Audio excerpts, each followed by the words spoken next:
자, 여러분, 크립토 마토입니다. 자, 오늘 원래 쉬려고 했었는데 재밌는 이야기거리가 하나 나와가지고 여러분들과 함께 공유를 해보려고 영상을 짧게 시작을 해보고 있습니다. 자, 영상의 주된 내용의 출처 같은 경우는 유명 XRP 유튜버죠, 디지털 애셋 인베스터님께서 찾으신 내용을 제 주로 해가지고 영상을 전하려고 합니다. 일단 출처를 먼저 밝혀드리고요. 이 내용은 많은 사람들이 관심이 있어 할 법한 그런 내용이라고 볼 수가 있겠습니다. 누가 XRP를 얼마만큼 가지고 있냐. 이 디지털 애셋 인베스터 같은 경우는 얼마 전에 리플사의 초기 멤버이자 전에 연방준비제도에서도 일을 했었던 그렉킷을 인터뷰를 하기도 했었죠. 그래서 그렉킷이 XRP를 얼마만큼 들고 있는지에 대해서도 물어봤었고요.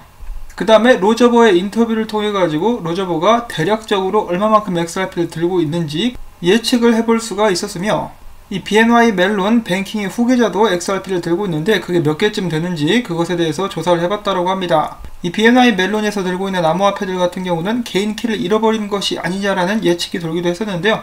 개인 키를 아직 잘 들고 있다고 하네요. 자, 그래서 또 바로 거두절미하고 누가 몇 개씩 들고 있는지 한 번씩 쫙 보도록 하겠는데요. 자, 크리스 알슨이 52억 개 정도 들고 있어요. 그리고 그렉킷이 10억 개 정도. 이 그렉킷 같은 경우는 내가 XRP 몇 개를 들고 있다라고 정확하게 숫자를 이야기를 하지는 않았습니다. 근데 자신이 XRP의 1%를 들고 있다라고 이야기를 한 것으로 봐가지고 디지털 애셋 인베스터가 10억 개라고 예측을 한 것이고요.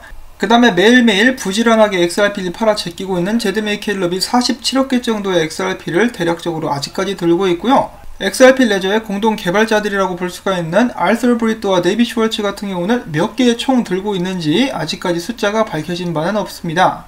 자, 여기서 한 가지 깜짝 놀라게 된 것은 로저버 같은 경우인데요. 로저버는 본인 스스로 이 인터뷰에서 이렇게 이야기를 했다고 합니다. XRP 들고 있는 숫자만으로 봤을 때 나는 아마 두 번째에서 세 번째로 그렇게 큰 손이 되지 않을까. 그러니까 한마디로 3억 개 이상 혹은 제드메이켈럽보다 더 많이 XRP를 들고 있을 수도 있다라고 이야기를 하게 된 것입니다. 자, 로저버가 XRP 이렇게까지 많이 들고 있는지는 저는 몰랐었는데 아무튼 대량의 XRP를 들고 있는 로저버라고 생각을 해볼 수가 있겠고요. 그 다음에는 BNY 멜론 뱅크의 후기자인 매튜 멜론이 약 13억 개 정도를 들고 있다라고 합니다. 자, 그런데 여기서 빠진 인물이 한 명 있죠. 바로 빵형입니다. 빵형은 XRP를 몇 개쯤 들고 있을까? 실질적으로 숫자를 아는 사람은 아무도 없었고요. 제가 좀 검색을 해보니까 빵형 같은 경우는 회사의 지분 중에 6.3%를 가지고 있고 XRP도 좀 많이 들고 있을 것이라고 예측은 할 수가 있다고 합니다. 자, 근데 리플사의 지분 중에 6.3%를 들고 있다. 이것만 해도 엄청난 부자가 아닐까 싶은데요. 최근에 리플사가 투자 유치 이후에 기업 가치가 100억 달러가 넘게 올랐다라고 하니까 일단 굉장한 부자라고 볼 수가 있고, 거기서 XRP도 꽤 많이 들고 있을 것이라고 예측은 해볼 수가 있겠습니다. 당연히 월급도 엄청 많이 받겠죠. 자, 그 다음에 데이비 슈월츠 같은 경우는 제가 한번 또 검색을 해봤습니다. 몇 개 혹시라도 예측이라도 해볼 수 있을까 그랬더니 정확한 숫자는 역시 나와있지 않았었는데, 제가 데이비 슈월츠가 답변한 답을 보면서 약간 깜짝 놀랐던 그런 부분이 있었습니다. 이 데이비 슈월츠 같은 경우는 크리스 랄슨이나 제드메이켈럽처럼 XRP를 처음에 부여받지 못했다라고 합니다.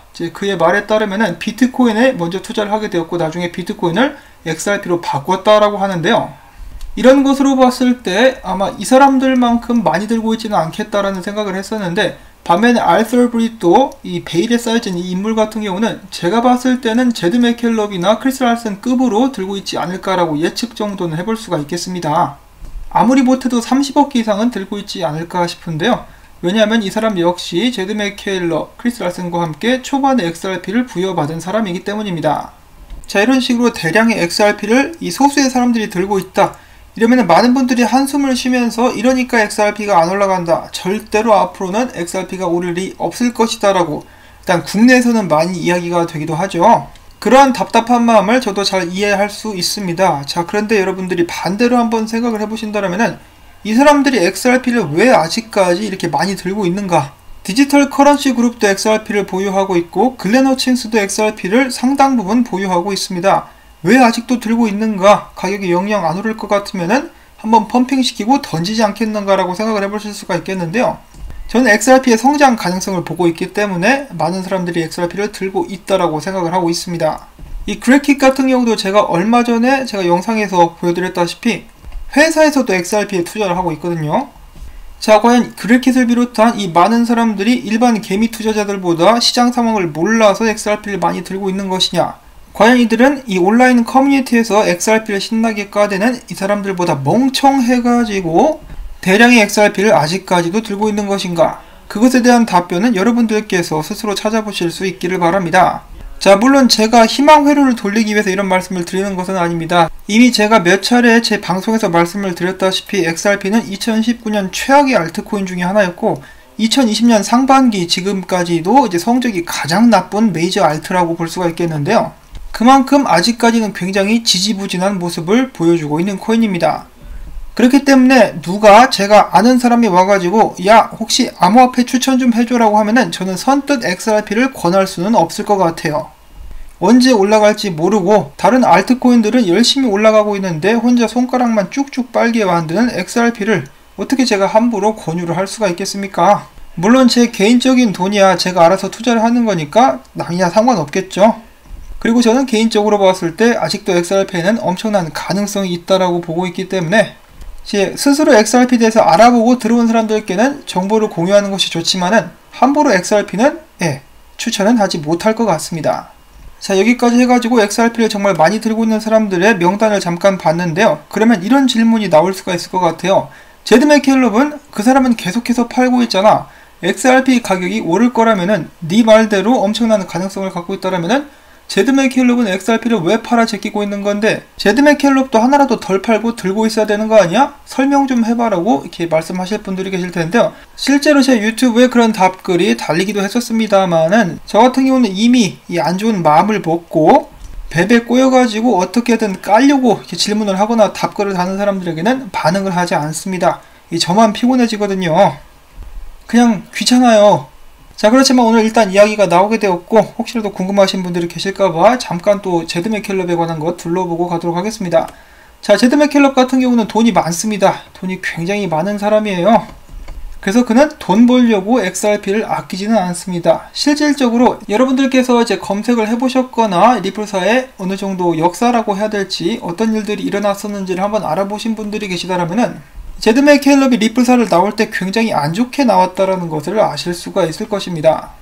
데이비 슈월츠는 여기에 대해서 제드 맥켈롭이 좀 안 좋은 그런 계획들을 가지고 있었기 때문에 보드 멤버들이 제드 맥켈롭을 내쳤다라고 이야기를 하고 있는데요. 데이비 슈월츠가 이야기하기를 그런 안 좋은 아이디어 중에 한 가지는 바로 페이스북을 통해서 XRP를 에어드랍하는 것이었다라고 합니다. 이제 리플사에서는 그런 것을 원하지 않았고 그런 과정 속에서 여러가지 마찰이 있었다라고 하는데요. 제가 예전에 개인적으로 좀 이렇게 검색을 해봤을 때는 이런 글도 있었습니다. 제드 맥켈롭이 여자친구를 리플사로 데려와가지고 무리를 계속해서 일으켰고 크리스 랄슨이 여기에 딴지를 걸자 제드 맥켈롭이 크리스 랄슨을 내치려고 했는데 반대로 리플사 보드 멤버들에 의해서 저지되고 본인이 쫓겨나게 되면서 이제 안 좋게 나오게 되었다는 것이죠. 이 제드 맥켈롭도 나름 화가 났을 거예요. 이 프로젝트를 내가 시작을 했고 내가 데려온 사람들이 나를 쫓아내 이런 쌍 다 엎어버릴 거야 라는 생각이 들었을 것 같은데요. 그가 가장 먼저 하려고 했었던 것 중에 하나는 모든 XRP를 전부 다 팔아버리는 것이었습니다. 한꺼번에 말이죠. 이 사건이 일어났을 당시에 정확한 날짜가 대략 2013년에서 14년 정도인 것으로 제가 기억을 하는데요. 2013년에서 14년도 사이에 XRP 가격이 어느 정도였는지 기억하시는 분이 계시는지 모르겠는데 굉장히 낮았습니다. 그래서 제드 맥켈롭 같은 경우는 XRP가 가격이 오르든지 말든지 상관이 없어요. 이 사람은 그때부터 한꺼번에 다 던져버리려고 했는데 그렇게 하지 못했었던 이유는 바로 리플사가 법적으로 소송을 걸었기 때문이죠. 그럼에도 불구하고 제드 맥켈롭은 계속해서 비트스탬프에서 다량의 XRP를 던지려고 노력을 많이 했었습니다. 그는 리플사와 합의하는 것을 어기고 XRP를 다량으로 던지려고 하다가 비트스탬프 자체에서 이제 그의 계정을 중지시켰었던 그런 일도 있었습니다.